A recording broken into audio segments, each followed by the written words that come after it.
Glory be to the Father, to the Son, and to the Holy Spirit, as it was in the beginning, is now, and ever shall be, world without end. Amen. Well, welcome back to another episode of Saints on Monday, my friends. I am Thomas O. Jameson, your host, who has been MIA and incognito for a while now. I'm just going to say it's been a very busy couple of months. Been a very productive couple of months, though. I feel like I've gotten a lot done. Been doing a little bit of traveling for church and whatnot. So, it's been great. Just been a little bit busy though. And, Saints on Monday is my side project. So, it kind of took a back road. But we're back, for at least a couple of episodes. I've got 2 more lined up for you. And you guys may be very excited to hear I'm going to try my best to keep this episode, at least specifically, a little bit more manageable, I guess we can say. So I've got, you can tell from the title kind of what it is that I want to discuss and where it is, the direction that I want to go with this one. I want to try to help us build or start applying a practical theology of Sabbath in our lives. But as I was writing through my notes a week ago, I began to realize that, Sabbath dovetails into all of these other things, and I've done a little bit of writing on some of them. And so, I know more than a regular person should know about some of these little, details and tidbits. And so it very quickly became kind of a, what's the word I'm looking for? Probably more than what most people would want to sit through, especially if our understanding is that we want to build a practical theology of Sabbath. So I have decided to break this into 2 episodes. So this one, we're really going to do, obviously we're going to have to address some biblical themes, right? We're going to root our practical theology in the Bible, because good practical theology should be rooted in good biblical theology, in my humble opinion. But we're not going to get into like the weeds in this episode. I really just kind of want to give, I think, enough for us to grasp the importance of these things in the biblical context, and kind of how we can begin to apply them. And then next week, what I want to do is it's going to be a Bible nerd episode. I'm just going to warn you. I haven't decided what I'm going to do or how I'm going to title that, because it's less about Sabbath and it's really more about like the context around it. So we might just title that something like, a rant about the law, or, ramblings about the law, something like that, because it really has to do more with, kind of the way that the Old Testament law works, and then how we kind of bring that into the New Testament and apply it. So I don't know how we're going to do it, but I'm just going to warn you, this week, I'm going to try to keep this trimmed down. I think I can do this, in a way that is substantive, but doesn't waste your time, and then next week, we're just going to dive into kind of all the weeds, and I'm going to try to, wrap it up together a little bit. So you've been warned. This week, we're going to try to just get to something we can apply. And then next week, we can nerd out a little bit. So I'm also going to ask for your grace at the very beginning of this episode. I'm kind of on the very tail end. The last couple of weeks, I've kind of been a little bit under the weather with cold and allergies and all kinds of wonderful stuff like that. So you can probably hear that in my voice, probably hear it, still trying to get some of this just sort of sorted out of my sinuses. So I'm going to ask for your grace and your forgiveness for my voice, and also your forgiveness if you happen to hear my water bottle rustling, or you happen to see some weird pauses here. For the life of me, between the weather and the medication, and trying to flush all this out, I cannot get hydrated. So with all of this out of the way, and without much further ado, give me just a moment while I take a sip. Oh, how delightful. Let's dive right into a practical theology of Sabbath, okay? So when we look at this, right, there's a lot of people who, whenever we start talking about Sabbath, right, you can get into a couple of really weird camps that I think fall too far on either side, right? So there's like the Torah observant Christianity, which I think is an oxymoron, but we don't have time to get into that right now. I do plan to address that later, but there's this weird like Torah observant Christianity, which is like, no, we have to keep Sabbath on Saturday, just like the Old Testament Jewish law said. I don't think that that's accurate. And then there's this other side where it's like, well, Sabbath has no significance at all for new covenant believers. Go read Hebrews. It says, if we've entered into Christ, we've entered into our Sabbath rest.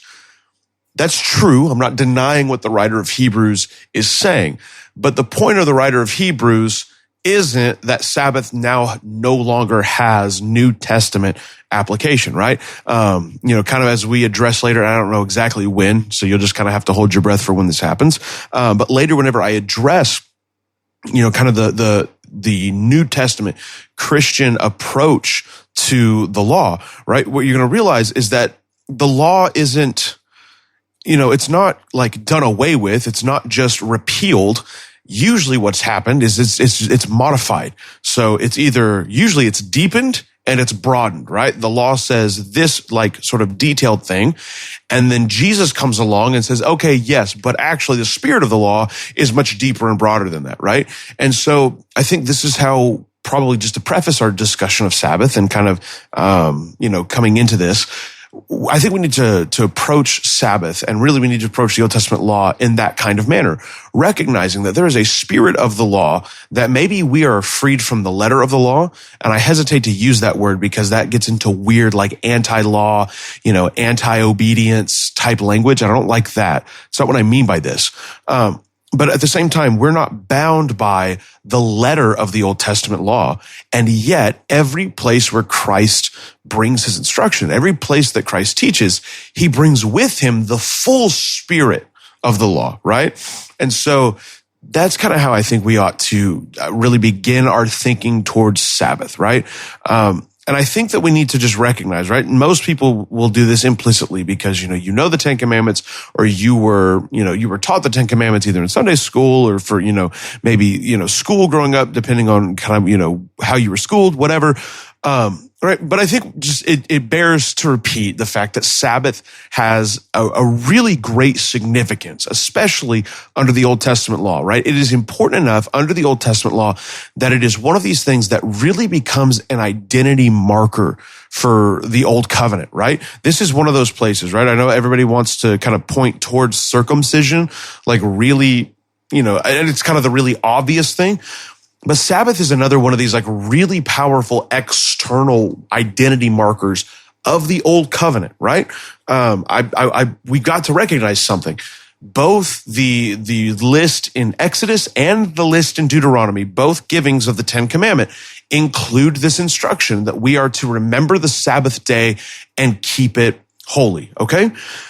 Both listings include that reference, right? And so the fact that it is repeated in this sort of shorthand for the whole law, I think should clue us into the fact that this should not be something that we, that we dismiss out of hand, right? And it's very interesting because both of these listings, I think, are an invitation in different kinds of ways, right? So like in Exodus at the Sinai theophany, right? That's a real technical term. It's a good one for you to put into your vocabulary, right? So theophany just means an appearance or a revelation of God. And Sinai is the place where it happens. So hence the Sinai theophany is, Exodus 19, Exodus 20, and the following chapters where God reveals himself at Sinai. What God does is he brings the law into his revelation of himself at the mountain, right? And so what he does is he basically gives the law as the means by which Israel is able to approach him, right? And so one of those commandments being the remembering of the Sabbath day and the keeping it holy, right? And so this is an invitation in this method of bringing them close, right? As the whole point of Sinai is that God wants to dwell amongst his people, right? He wants to bring them to his holy mountain, and he wants to give them a means by which he can dwell amongst them. He wants to bridge the gap that has separated him and his people.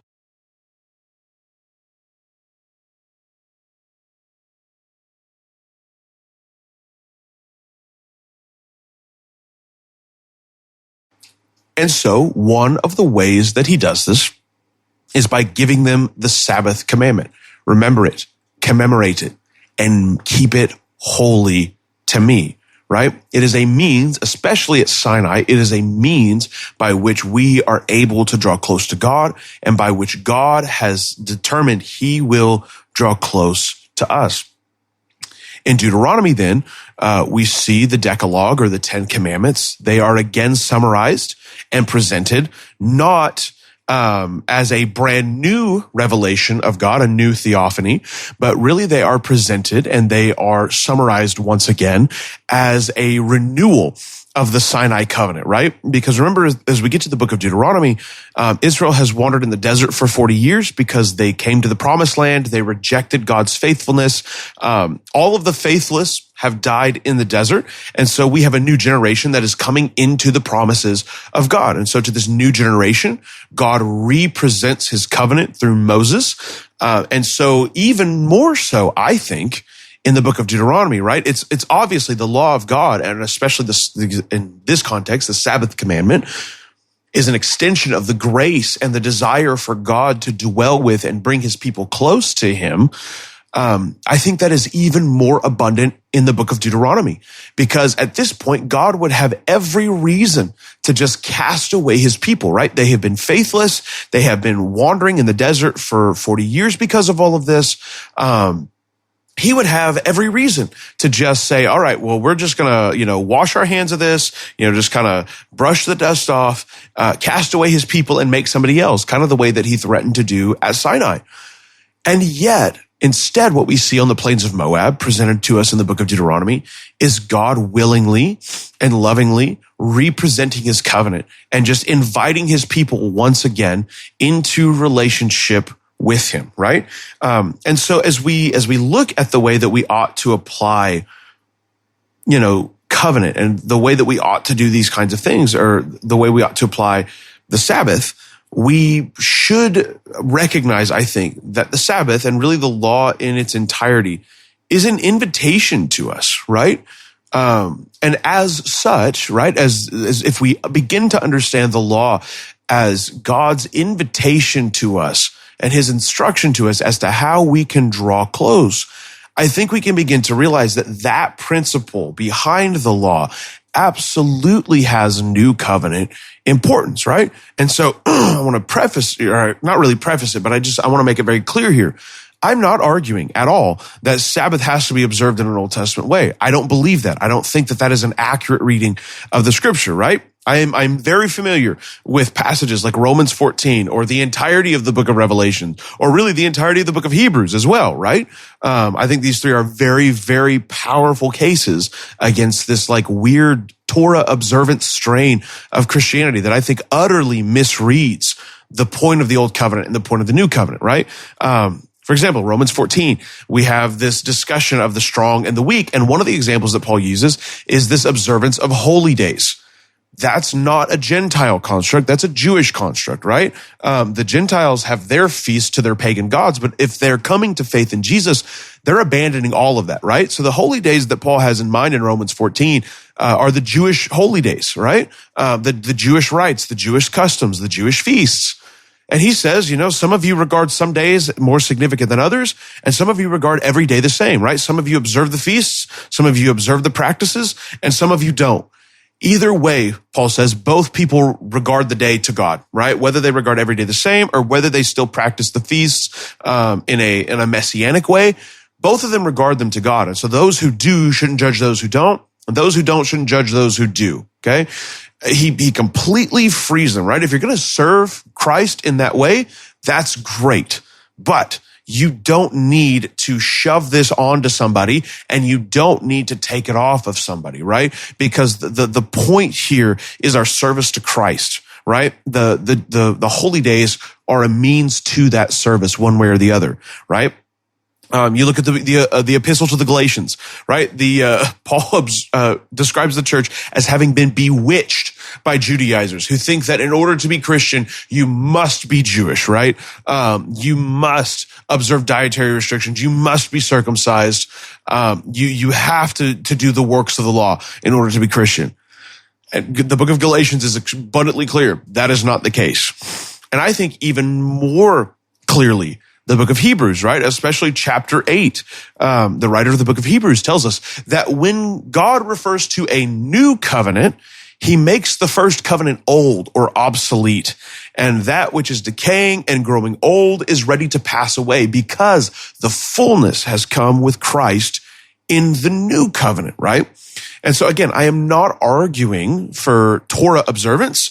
I am not arguing for Sabbath observance in strict letter of the law fashion. However, we have to recognize that God intended the Sabbath to be a gift and an identifier for his people, right? It is important enough that he lists keeping the Sabbath alongside the most basic moral injunctions in the entire law, right? You can have no other gods. It's just me, right? You can't lie, you can't steal, you can't cheat. You have to keep the Sabbath day holy and consecrated to me, right? And so the fact that they're listed side by side with some of these, like, I think very basic, very broadly agreed upon moral injunctions, we should clue in and realize that if we're not taking Sabbath seriously, we should probably begin to do so.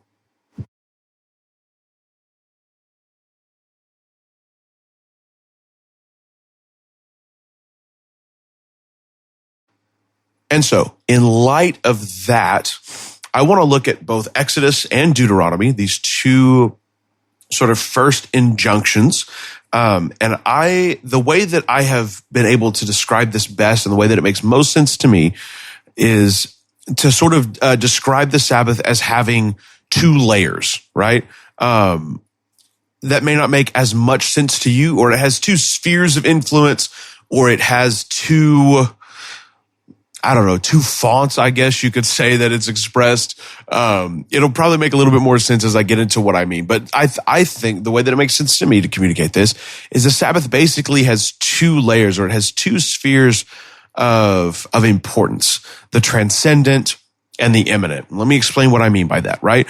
So I think that the passage in Exodus really encapsulates the transcendent, overarching emphasis of Sabbath, right? Because in Exodus, right, I would recognize this, right? This is where I get these two distinctions. The motivation for the Sabbath is different in Exodus than it is in Deuteronomy. You have two different reasons, right? You have the same commandment, but two different justifications for it, right? And one of them, I would say, I would use the term transcendent.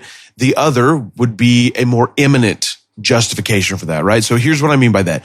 In Exodus chapter 20, as we get the Sabbath commandment, what we have is the Sabbath commemoration is tied to God's behavior and his eternal character, and our need to, just as human beings, but especially as covenant members with him, is our need to mirror that eternal character and that eternal behavior, right? In the book of Exodus, we get the instruction to keep the Sabbath day, remember the Sabbath day, and keep it holy, right? In 6 days, you're going to do your work, and on the seventh, you're going to rest, because God created the world in 6 days and rested on the seventh.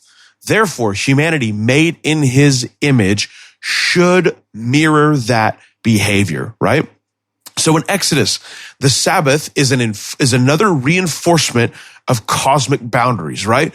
That we are not above God. We are separate, right? We are other than God. We are certainly not God, but we're certainly not above him, though, right? Even though we are distinct from him, we are to be like him, right? And so God does this in example for his people, right? We're not above God. We're subject to him. Right? And even more importantly, I think, as we look at Exodus, and I want to dive into this maybe a little bit more next week, but we see in the book of Exodus a sort of reestablishment of divine order. We are not outside of God's order. In fact, we have a part to play inside of it, and God demonstrates that part for us, right? Furthermore, in my humble opinion, I think the way that this is expressed in Exodus, it makes the Sabbath an implicit declaration of faith, right?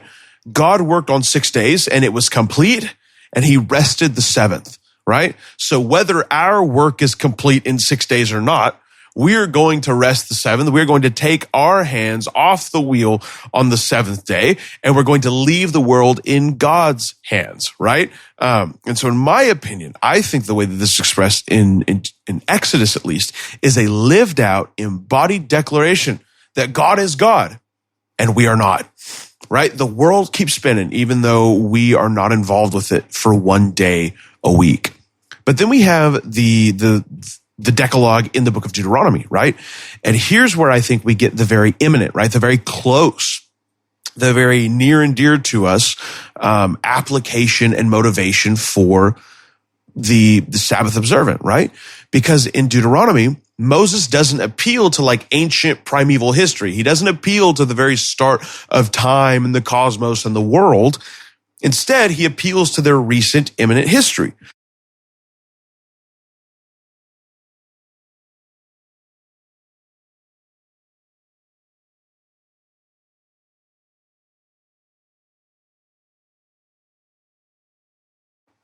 Right? And so in Deuteronomy, what we have is this justification that because God brought you into your rest out of Egyptian slavery, the Sabbath is an embodiment of that rest. And it's very clear, right, in the book of Deuteronomy especially, that everyone in the land is to rest, right? It's almost a societal or a social boundary of the nation of Israel, right? Because on the other side of the border, you can do whatever you want on the seventh day. But inside the borders of Israel, we rest, right? Everybody is to rest. The men servants, the maid servants, the animals, the people, everyone is to rest. Even the stranger is to rest because God gave Israel her rest from service to Pharaoh. So too will Israel give its servants, its animals, its friends, its strangers, its sojourners. Everyone will give their rest as well, right? And so in the book of Deuteronomy, the Sabbath observance is tied to like very close, very personal history, but it's tied once again to God's revelation of his character, specifically as it is exampled in him giving us our rest from Egyptian slavery, right? So with all of this in mind then, how do we begin to apply this, right?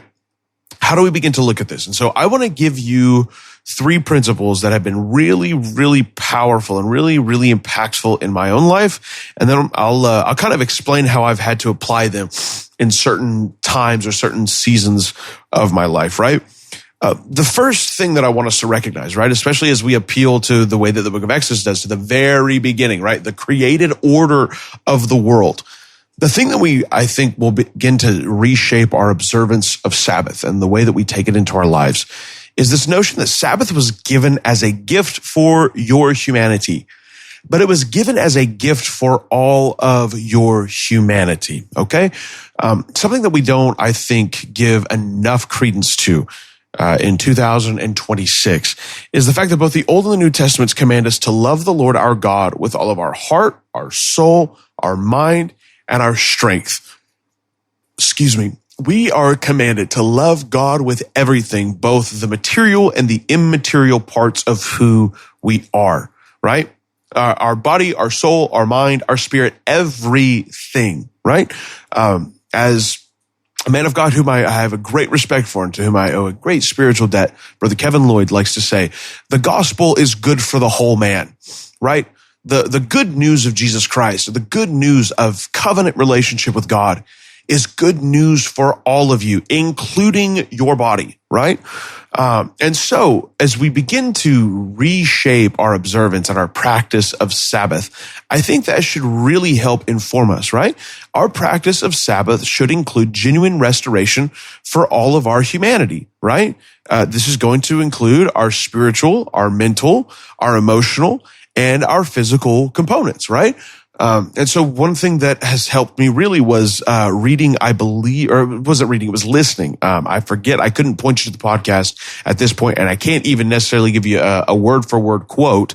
But it was one of John Eldridge's podcasts. I think he was doing a Q&A kind of about, Sabbath observance and all of these things. But he kind of just exampling and demonstrating how him and his wife had to reshape their observance of Sabbath and their observance of worship on the Lord's day. He said something along the lines of, well, if you leave the Sabbath exhausted and worn out for the week, you've done it wrong, right? The Sabbath should be an example, or should be a time of restoration. It should be a time of rest. It should be a time of communion with God and with friends or with family, right?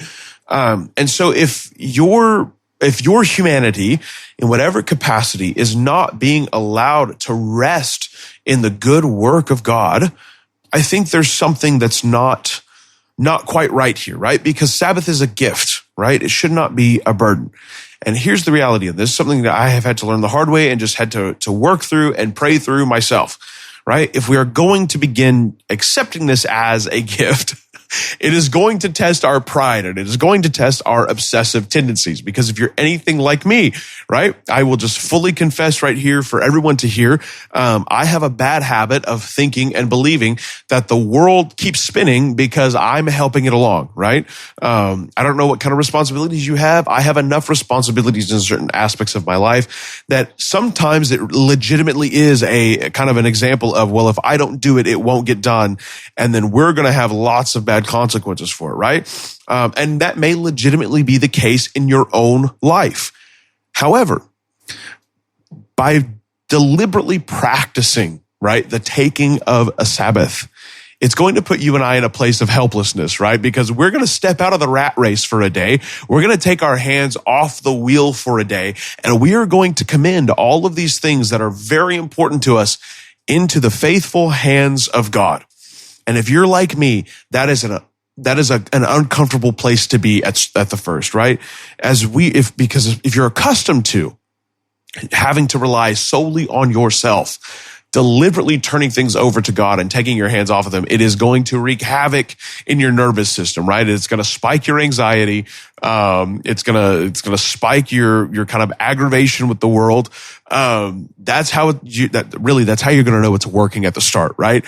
Because your entire nervous system is going to have to learn and have to rewire to the fact that, you know what? I'm not God.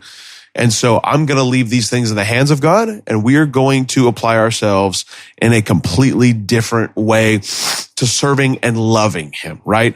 And so it's a gift, but it's probably not it's probably not going to feel that way, right? We do not live in a society that is wired toward allowing us to take our hands off the wheel, right? And so it's going to take some deliberate practice at first. But if you will apply yourself to receiving this gift as a gift, I promise you, the Lord is faithful. It will become a gift and a blessing to you fairly quickly, right? I mean, I'm not going to say it's going to be immediately, but it won't take very long. If you're doing this prayerfully and you're doing this with a real heart to accept God's gifts as good gifts, I'm telling you, the Lord is faithful, far better than you could possibly imagine. The thing that I also want to recognize here is that Sabbath is both and. It's not just taking a mental load off. It's not just taking a spiritual load off. It's not just taking a physical load off. It's not just hanging around being lazy just for the sake of being lazy, right? It is deliberate acceptance. It's deliberate receiving of the good gift which our Father has given to us, right? And so you are made of both material and immaterial, right? You are both body and spirit, right? If we look back at the book of Genesis, you are both dust and the breath of God, which gave that dust life and made us a human soul, right? And so Sabbath should be a gift to both the physical and the immaterial components of who you are. The second thing, and again, I know I've already said this a couple of times, but I'm just going to kind of reiterate this, right? Sabbath is meant to be a blessing and not a curse, right? It's not going to feel that way at the first. I get it, especially if you're the kind of person who's not used to stopping, who's not used to resting, who always has to have something to do. It's not going to feel like a blessing at the first, all right? And that's okay. However, if after a certain amount of time, right? Like if you're trying to do this deliberately and in 6 months,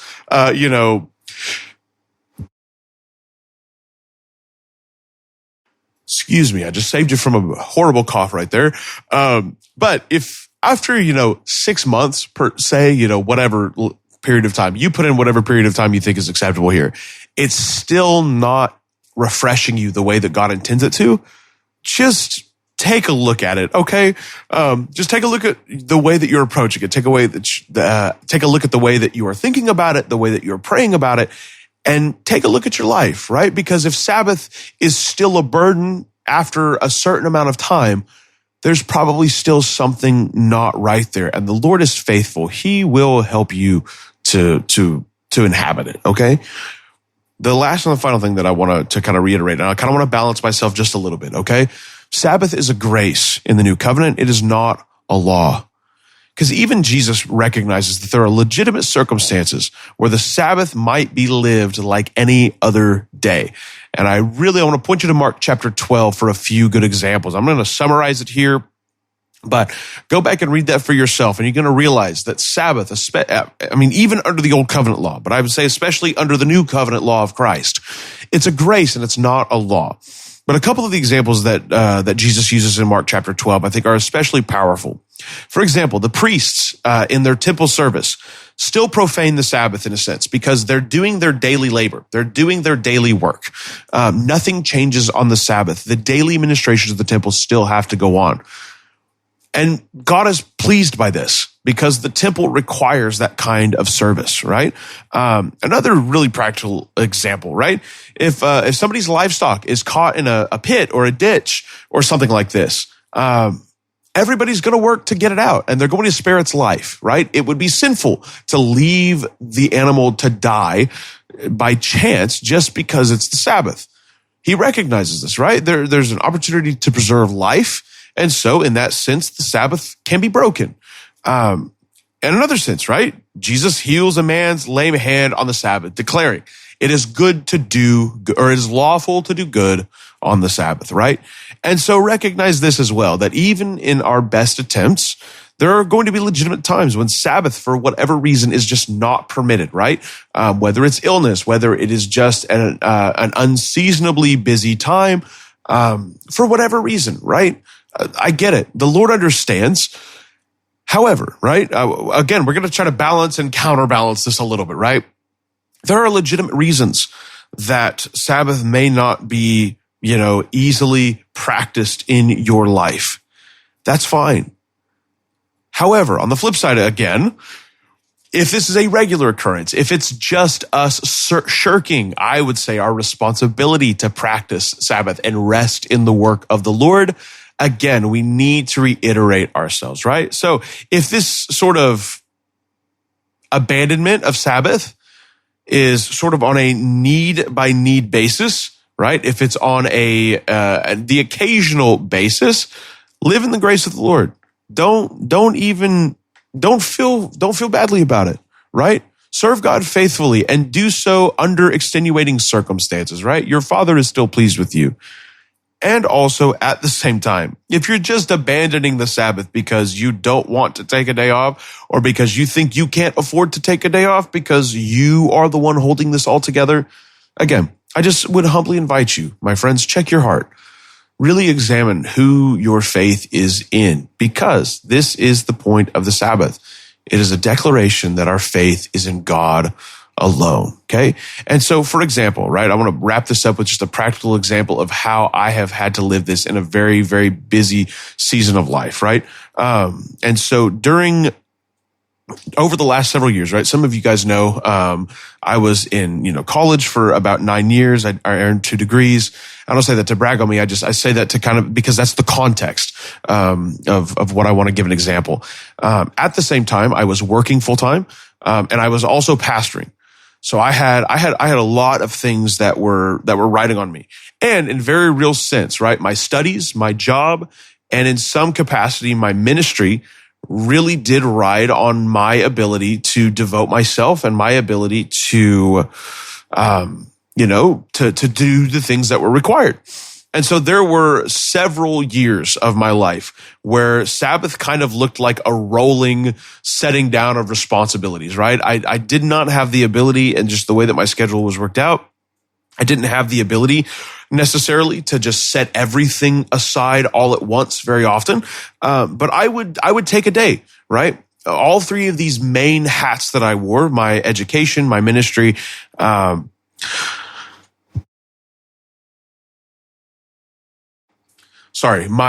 education, my ministry, and my work, I would take a day out of the week where I took that hat off very specifically. And some days I could afford to take more than one off, right? I might be able to set aside homework and reading and papers for a day and go do something enjoyable. Or I might be able to, just come home and just lay work aside. And, maybe I could instead find enjoyment in whatever I was reading and writing, right? And so for my life, a lot of for several years, right, I had kind of a rolling Sabbath, right? One night of the week, I would set aside my schooling and I would just leave it aside and pick it up the next night. One night of the week, I would, set aside, stressing over my sermon notes and things like that. And I would just commit them to the Lord, and trust in his help to help me to preach and to help me to do those things. One night of the week, I would just take I would take a physical rest and I would do something just for the sake of enjoying doing it. And that would be sort of my physical Sabbath. And so, again, I don't want to enforce anything. I don't want to lay a heavy burden on you. You know what your life looks like. You know the places and the responsibilities that you hold. And you also know, right? Whether you want to admit it to me or not, you don't have to. God knows, and you know the place where your faith is in. Okay. And so I just want to, again, humbly invite you, examine your life, examine your heart. Where is your trust? Where is your faith?